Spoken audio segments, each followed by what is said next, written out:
Welcome to the NCO Journal's Sergeant's Time podcast, featuring informal conversations with leaders at all levels, where you'll have the unique chance to learn what makes them tick, what their leadership styles are, and what inspires them.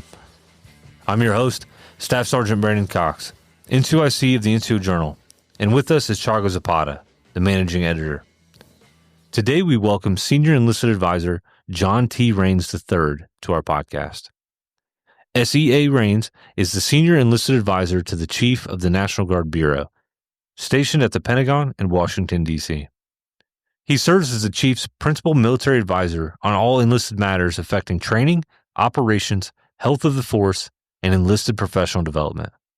He began his military career in August of 1989 and has served in the Army National Guard and United States Army for over 35 years. His last position held was as the 13th Sergeant Major of the Army National Guard. And some of SEA Raines' notable deployments include Desert Shield, Desert Storm, and Operation Iraqi Freedom. It's an honor to have you on the show. Hey, thank you. It's an honor to be on the show. I was wondering if we could start off by talking a bit about your past, kind of where you grew up, what life was like there.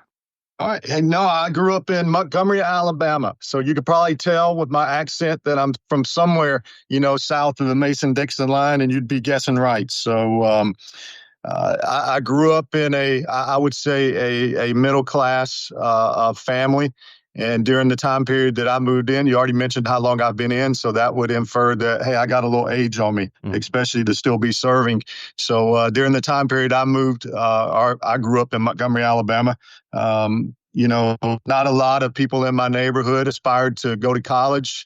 We're all going to be professional athletes or some way to do what we enjoy doing in life. So I grew up playing all sports. If it had a ball, I could pretty much play it, and I was decent at most sports that had some kind of ball in it. My favorite was basketball. Spent most of my time at the Chisholm Boys Club in Montgomery, Alabama, which is where I met my wife at. She was a arts and craft director there, a little bit older than I was, and I saw her walk by to go keep score at one of my basketball games. So that's where I first met my better half, and we've been married for the same time period I've been in the Army. So I got married in June of '89. I come into the Army in August of '89, and my mom and dad were married all throughout my childhood and got divorced later on in my childhood, and met my wife, and off to the military service we went, and have been serving in some kind of status or some kind of capacity ever since we first went in August of '89. I have two adult kids, Ricky and Stephanie, 35 and 32. Got four beautiful granddaughters, ages 10, 5, 4, and 1. And they all live up here with us, or close to us, within a half a mile of us, in the National Capital Region now. So it's like a reunited family, being able to come to D.C. and do my current job, which happen to be where my children and my grandkids live at. So that's a little bit about myself, and I'm guessing that we'll get into more about me as we go through the conversation. I know we went back here, going back to the time that you joined, but as far as who you are right now, do you have a story about an NCO who mentored you or who affected the way that your attitude towards leadership and the way that you handle those responsibilities? Yeah, I say we're probably a part of a little bit of everybody that we come in contact with, good and bad. Agreed. But I talk about two people, and I would say I talk about them a lot, but I don't. I talk about them on key moments in my life, and I reflect back, usually at change of responsibilities, when you're assuming big roles, and stuff like that. I really think about who helped me get here the most. And there's two guys that I usually talk about, and I give credit for that. And I'll tell you, when I get finished telling you about them, I'll tell you a cool thing that happened when I became the Senior Enlisted Advisor to the Chief on November the 8th. But those guys, one's named Sean Edge and one's name's Ralph Borja. And both of them shared something in common. They both knew each other. Now, I did not know they knew each other until, way later on in my career where it became apparent that they knew each other. But they both served in Bravo Company 375 together. I met Sean when I reclassed from a signal communications specialty to the infantry while I was in the regular Army. I got assigned to the 2nd Infantry Division and the 1st and 503rd, and Sean happened to be my roommate. So Sean had a lot of catching up to do with me. He had been sent over there from being in 375. Then he came to Korea to 2nd Infantry Division, and he was the guy that really taught me how to be an infantryman. So when you talk about troop leading procedures, you talk about those 8 troop leading procedures. He was a master at troop leading procedures. He was a master at field craft, patrolling, and he taught me how to be an infantryman. And then fast forward to my time spent in the 101st, I was a squad leader and got a first sergeant in named Ralph Borja. And back in those days, we operated, down a couple of squads in each platoon, sometimes just because of the manning levels of the organization. So it was not uncommon to find yourself as the senior squad leader being the acting platoon sergeant. So I spent a good amount of time being the acting platoon sergeant during the time Ralph Borja was the first sergeant. And I give Ralph credit for teaching me how to lead. And when I say how to lead, how to lead differently than what I had been taught previously. Previously, I had been taught, hey, you do what I say, how I say it, when I say it. And it was a very direct, authoritarian style of leadership. And when I met Ralph, Ralph taught me how to treat people and how to get buy-in, how to extend your influence and those pieces. And Ralph also came with a spouse, Nuette. And Nuette took Karen under her wings and taught her how to be a good military spouse. She was a great spouse anyway. I would say pretty close, as perfect as you can get to me. But how to do the other side and how to build teams when it comes from a family dynamic. So therefore, your families are involved in your service, which is way important. I mean, we say this all the time. We say, hey, you recruit people, they become soldiers. You recruit a soldier, but you retain the family. And I think there's some truth in that. And my wife learned that from Nuette, and I learned all kind of things from Ralph. The cool part of that is when I became the senior enlisted advisor, I've had one of those two have been at a lot of my change responsibilities, a lot of my big events in the military, but it's the first time that I actually have both of them in the audience at my change of responsibility. And I always talk about them at every one. So both of them got to sit in the audience and hear me talk about what they meant to me, what they meant to my family, and what they meant to my service during my changeover becoming the senior enlisted advisor to the chief. It always shows you how small world the Army really is, after all. Same thing happened to me. I had a great squad leader who really developed me as a young soldier, went on deployment, spent a lot of time with him, ended up becoming my best friend pretty much, after we changed units, that is, and then found out when I was going to drum that he was too. So it's always a small world. It's nice that you have those people around. Oh, yeah, most definitely. You've been in the Army now for around 35 years, and you didn't come in thinking that you wanted to go to college or any of that stuff. So, I mean, with the path that you've taken, you've gone very far. Was there a defining moment early in your career that kind of set you on this path? I'll go back to that time in Korea. When I reclassed from one career field to the other career field, you got to find your place. When we come in, we go see a recruiter. You take some aptitude test and they try to align your aptitude with something they think a match. So they get it wrong sometimes, and you don't know what you would like about the military when you come in. So you kind of got to go fill it out and see, hey, what fits me. And some people just never find that. I think the ones that stay in the longest are the ones that find that. And it gives them that purpose, that direction, that motivation.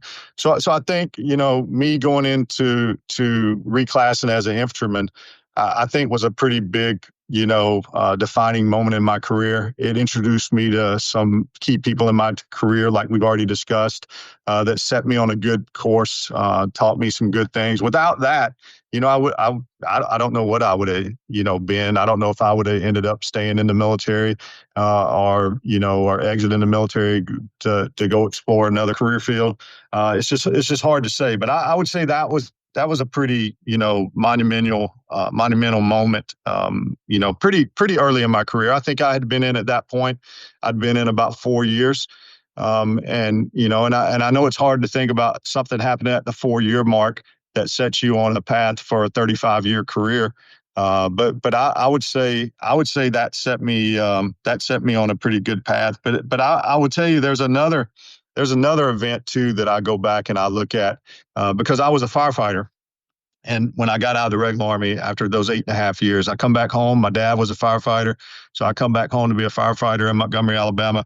And I actually wrote an article for the NCO Journal about that moment, 9/11, when I was sitting at the fire station. And that first plane, we were doing our roll call. It was right before our roll call because we were on Central Time, of course, World Trade Center on Eastern Time. And the first plane flew into the World Trade Center. That was a pretty defining moment in not just my life, but, a lot of people that have served over the last 24 years. We've pretty much been at war that whole entire time period. So that was a pretty defining moment for not just my career, but everybody who served in the last 20 plus years. So I would say those two stand out to me. It's interesting that you bring up your Muddy Boots article, Sergeant Major, because I thought it was so powerful. The message that you packaged in such a way that it just hit home, because I was at the time I was a gunnery sergeant in the Marine Corps.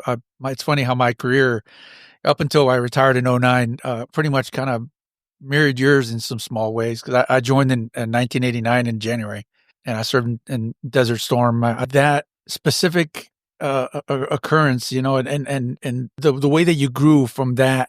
I think one of the things that makes a good leader is being able to self-reflect and admit that there are things about yourself that could be better. And I think if more people did that, I think there would be that many more better or good leaders. The fact that you put it out there, it's kind of one of the questions that we have, actually, that we usually ask our guests on the Sergeant's Time podcast is, have you ever made a mistake, and how did you grow from that? You got an interesting answer from one of our previous SMAs, answered that by saying, I don't make mistakes. That was kind of the way he answered it. But anyway, Sergeant Major, the reason I bring that up is because I thought that was a powerful article, and that kind of self-reflection is important to be able to do that. And what do you think about that? Hey, I wish I could answer it the way that one of our previous SMAs answered it, and say that, but I can't say that honestly. I've made a lot of mistakes, and I would like to think I've learned, from all the mistakes I've made, and I haven't repeated the same mistakes, because I think that's when you start talking about mistakes, I think that's one of the characteristics you look for in the people that are going to, progress in their military careers to levels of higher responsibility. You look for somebody that will learn from their mistakes, get better from their mistakes, and not repeat the same mistakes over and over again. So I hope that's one of the characteristics people see in me. But when we talk about the one that I shared for the Muddy Boots article, that mistake was one that I have to revisit that, because that's one of complacency and just taking things for granted. And I think the other thing that I hope people got out of that article is that there's a difference between being a good soldier and being a good leader. I was a good soldier. I had mastered, the requirements to be a soldier, but that's in our Army, that's an E form below, right? So, and we oftentimes, we even write evaluations about people, and we talk about things that make them good soldiers. I think we ought to scratch all that off evaluations and not even be able to put anything that makes somebody a good soldier on an evaluation, because there's a difference in being a good leader and a good soldier. And that's one of the things I wanted to bring out in the article, because I was not a very good leader at that point in time, because I was not making my team better, and I was not making those around me better. I was plenty good, but that's not what we do as leaders. We're only strong as our weakest link. We got to make our teams better for whatever the team mission is. There's not a whole lot of individual missions, Lone Ranger missions in the Army. So I hope people got that when they read the article. But yeah, I've got plenty of challenges that I faced growing up as young NCO. That if I had to do over again, I would have done them different. But at the same time, I learned from those mistakes and became the person that I am today. I guess looking back now, were there any traits that you think you should have developed to become more of an effective leader back then? I think compassion. I think some of the things that Ralph Borja, instilled in me, I could have learned them faster. I think just knowing how to get buy-in, knowing how to recognize, that emotional intelligence, not just getting, just focused in on whatever the mission is, and giving some people some options, letting people fail in training,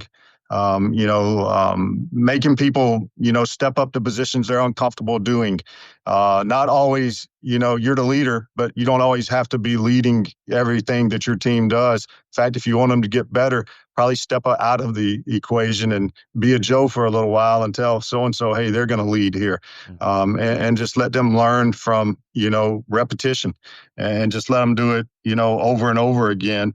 I think all those things, we know it, but actually, putting it into practice and executing it, I think, is what separates, the leaders that are okay getting the job done. Because most units I've ever been in, they accomplish the mission. So then you got to ask yourself, well, mission accomplished is not what separates good units and bad units and, mediocre units. So what separates the good from the bad and the in between? It's how people feel about, they're accomplishing that mission together as a team. It's how they come and how they feel about what you just did, and I think that's the piece that I think I could have learned a little faster, and put that into practice a little more often. I would hazard to say to SCA that one of the things I discovered is that you have to find a compassion, empathy. When it comes to those kind of things, you have to find the right balance, because you still have to get the job done. So there's always that balance. Yeah. Yeah, no doubt about it. Otherwise, they'll walk all over you, and then assuming that you're soft-hearted. So once you find the balance and you're able to get the job done, and that's when you get the buy-in too, where when they see that you care, see that you think of them and that you care about them, and then you have them buy in by being invested in them. Well, I think we can't lose focus that we need to challenge our teams to do hard things that they can't do by themselves. And, and you can't go out there and lead an element doing something hard and, being a pushover. I think sometimes people misunderstand compassionate for, hey, being, soft and being a pushover. But I think if you're putting your team through the right paces and the right challenges, you get it right, and you build that team, and you get that, that esprit de corps that we're all in search of. I wanted to kind of move in a different route here, Sergeant Major. What's happening out there in Eastern Europe and Ukraine and between them and Russia. One of the things that we have been discussing occasionally here on some articles is that, the NCOs need to know what's going on around them, because you'll never know where the next fight might be. Whether it's with our near peer adversaries, whether it's Russia, North Korea, China, whatever the case may be. I think it's important for NCOs to be informed, for them to be well read, for them to be educated, not just in what it means to be a good soldier, but what our adversaries are doing. What are your thoughts on that? Are you doing anything with that as far as in your present position, as far as what's happening in the world around us, and preparing the enlisted force and the National Guard for the next fight? I would say in everything, really. the next fight? Hey, what's the priorities of the current administration? We just had a changeover, in administration. So, what's the priorities of the new leadership that's coming in? We're led by civilians. How's that shape the future fight? Getting lessons learned from what's going on around the world, and what we think our pacing threat China is going to do, what we think's going on, in Ukraine and Russia, what our intel is telling us. We got a lot of people, in that area to provide us feedback. We got, the Center for, Army Lessons Learned, where we can always get feedback. We're feeding that into our combat training center rotations. So we're in the middle of all of that, in the Guard. I have a J3, I have a G3 on the Army side, an A3 on the air side. We're embedded in our services. We're constantly getting after lessons learned, trying to feed that back into, our cycle, change our operational environments, seeing how our current, techniques and procedures, work, and giving people the freedom to change and do things different, experiment. So I think we're constantly doing that. But I think that communication piece, it starts with me and my boss. When it comes to the National Guard, it's not that we're the end all be all. I mean, we're getting information from, the chairman, the Joint Chiefs, both of our services, the Air and the Army. And we're just trying to make sure that he has some one-on-one calls with the adjutants generals. I have some one-on-one calls with the C cells in the States. I have some monthly touch points where we get after, whatever the issue at hand is. If it's some kind of training deficiency, if it's we're doing a good job, it's, hey, what's upcoming events? I think those things are important, and you got to have a battle rhythm event that allows you to push that down and use the old 3 to 5 principle when it comes to leadership in the Army, and that's, effective span of control is 3 to 5 people. So, you can get close enough to 3 to 5 people to talk about everything you need to talk about, and they just need to get close to their 3 to 5 and them get close to their 3 to 5.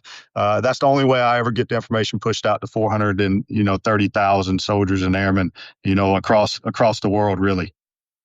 That brings up a point. Again, I'm going to switch it up again a little bit here. I had a question about this here. You're the first Army leader to wear the rank of SEA.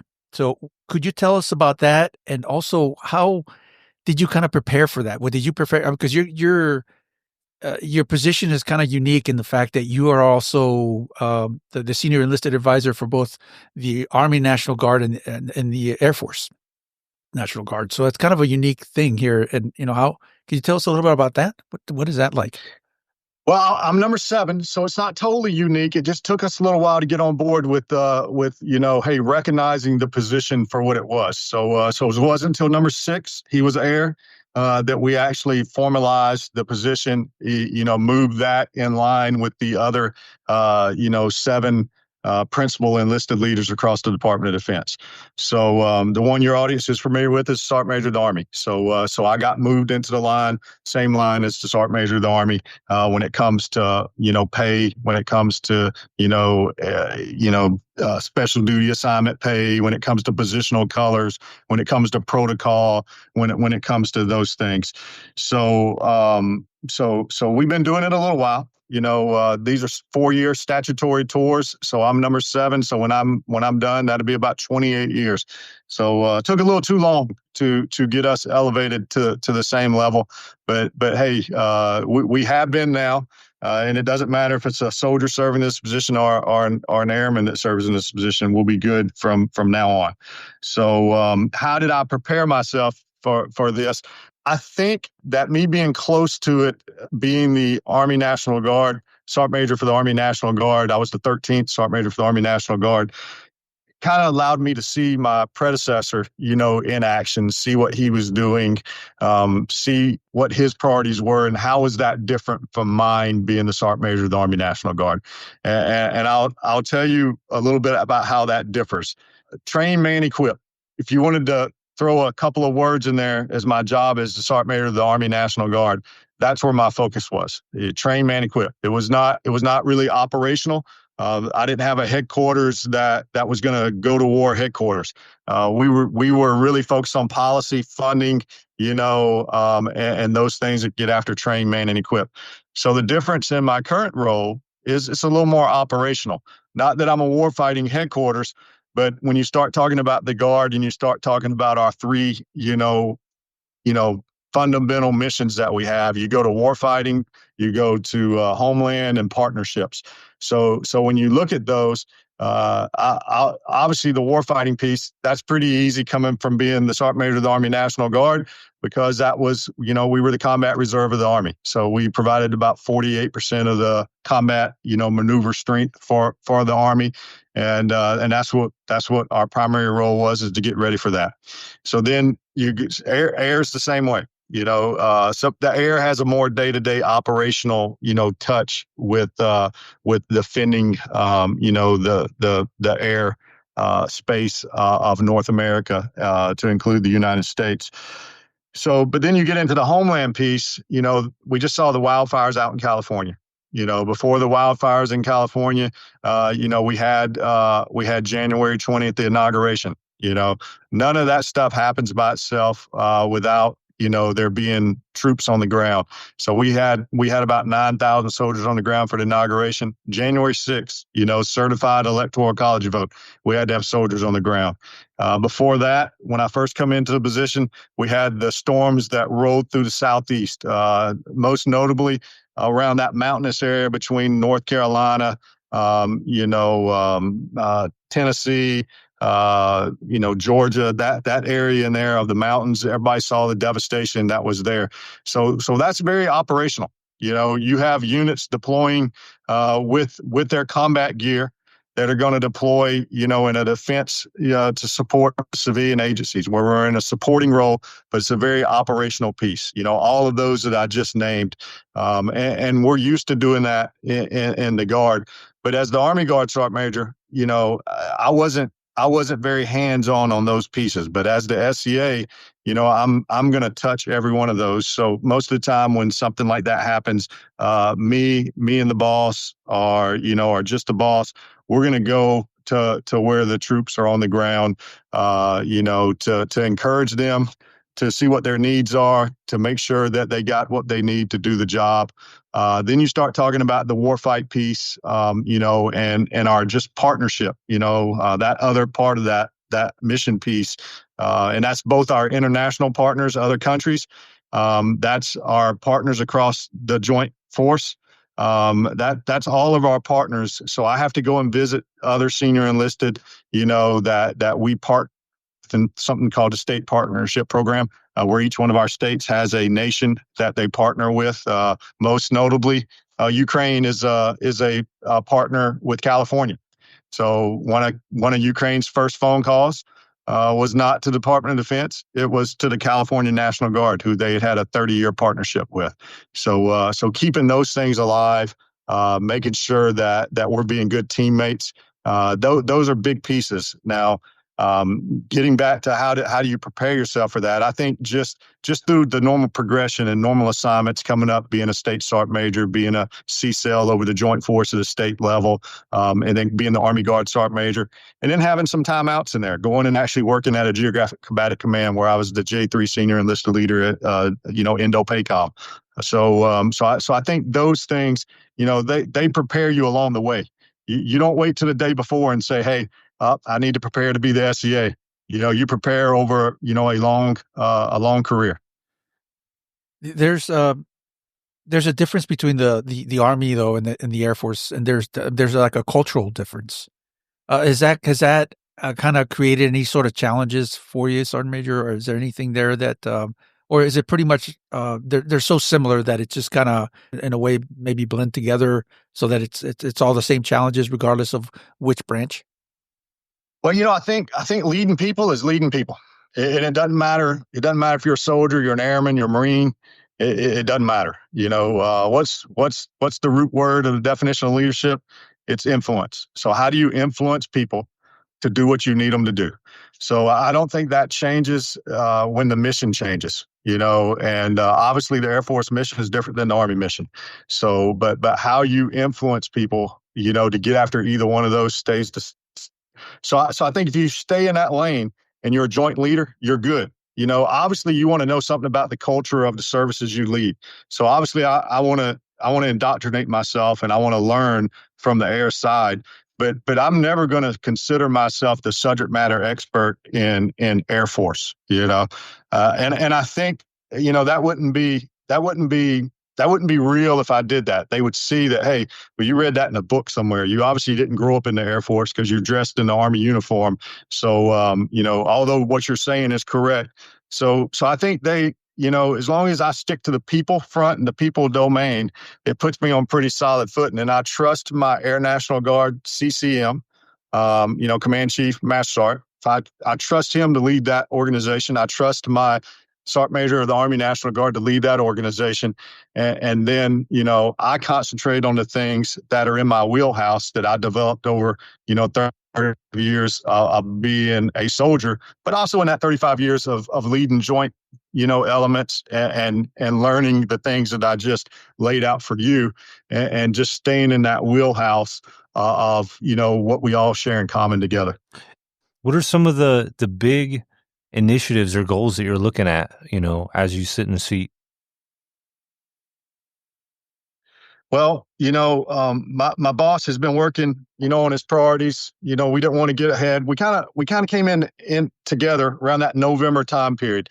So we knew there was going to be a lot of transition of our civilian leadership at the higher levels.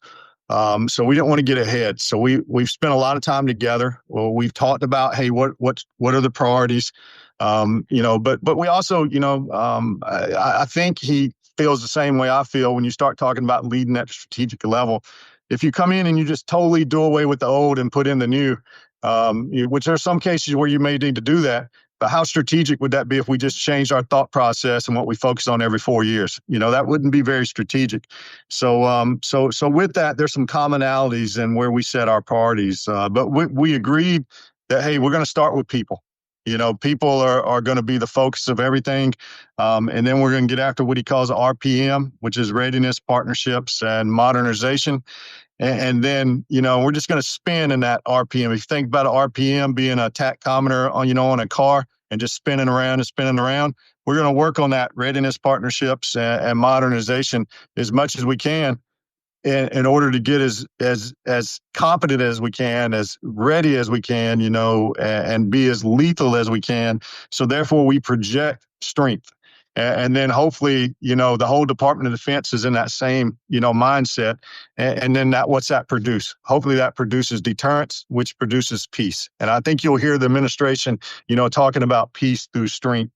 And I think that's ultimately our goal. Nobody wants a war, but so we have to make sure they know that, hey, you don't want to mess with the United States of America's, military force.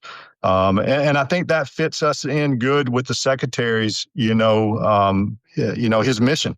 His mission is revive the warrior ethos, rebuild the military, and reestablish deterrence by defending the homeland. So, those fit right in, with the whole Department of Defense, all the services, but it also fits in pretty nice with the National Guard. So we took that from higher. And then we kind of build on what is, but getting down specific priorities for NCOs, I think that's pretty easy for us too, because when you look at those things that we want to focus on, lethality, accountability, standards, readiness, meritocracy. You look at those things. I think those are things NCOs can focus on pretty easily, and that's kind of where I want to put them. But I want them to know where they're linked to all the way to the top, because if you know where those things are coming from, they're, hey, what's in the strategic documents, and you can link what you're doing down at the first line leader level. I think it puts you in a pretty good place for success. I wanted to ask you one thing here. It's a professional development thing, I would say. Sergeant Pena said that your favorite author is John Maxwell. Is there a book of his that you would recommend to the NCO Corps, and why? Well, I think in order to be a good leader, in order to influence, we've already talked about that. You have to be a good communicator. So I would say he's got several books, but I would say the 16 Undeniable Laws of Communication is one that I would recommend. Not just NCOs, soldiers, officers. I would say everybody could benefit from reading, that book and how he describes to be an effective communicator and the principles that he lays out. He's famous for numbering things, so he'll number all kind of things. He's got all these laws. So he's got 16, basic laws, principles of being an effective communicator. And I think if you want to be a good leader, you have to be a good communicator. Does that mean that you have to be used to speaking to, audiences of 5,000 people, 4,000 people? No. But because that's, it does not hurt, and the higher you go, the more comfortable you ought to be with that. But if you just start with communicating to your battle buddy, now your fire team, now your squad, then your platoon, by the time you get there, you'll be pretty comfortable at communicating, which is influencing, others to get after whatever the mission is at hand. And I'll go back to the other piece too that I talked about earlier. One of the things that he says is, and I may mess this up, but he says one of his quotes, and it's not an original quote. I think he got it from somebody else, but it says, nobody cares how much you know until they know how much you care. And I think, just picking up things like that from reading different books that he's written has served me well in my career. The reason I bring it up, I mean, right now it's a big Army initiative, I guess. Reading, writing, professional discourse.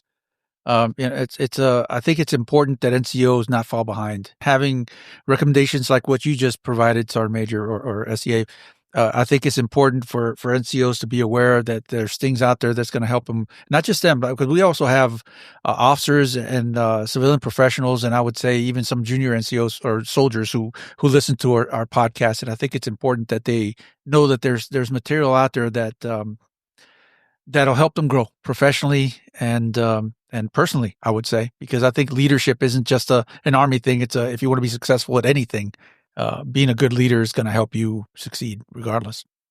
Yeah, no doubt. SEA, we have a final question that we always give on our Sergeant's Time podcast. What advice would present day you give to a newly promoted Sergeant John Raines back in the day? You just asked me about a book. I was not growing up in high school. I was in a big high school. My graduating class was about 800 people. And you can get lost in the classrooms that make up a high school that big. So I don't think any of my teachers ever realized that I never read a book in high school, not one book. But hey, I passed. I got my diploma. I would have started reading earlier. It's hard to. There's all different kinds of ways to learn, but I think reading and being a lifelong learner is important. And it's not that I wasn't doing any learning, before I'd read a book, but I think just how that can expound your knowledge and just give you a desire to continue to learn and be able to learn from greater audiences than just the people in your immediate proximity, I think is important. And when I think about how much I have to read now in my current job, and that goes for all the, the members of the Senior Enlisted Council, which are our 4-star CSMs, and then select other members that round that out. I guarantee you that every one of us have to put a considerable amount of time into reading, multiple things, to include, professional reading list, but not just that, just work. Becomes a lot of reading just to be able to keep up with what you're doing. And I'll tell you one that I like to quote. And I wouldn't have got this if I had not started reading. I started reading in Desert Shield, Desert Storm. So that's the first book I had read. I just went. Everybody knows how war is. It's boredom and then times of intense, just chaos.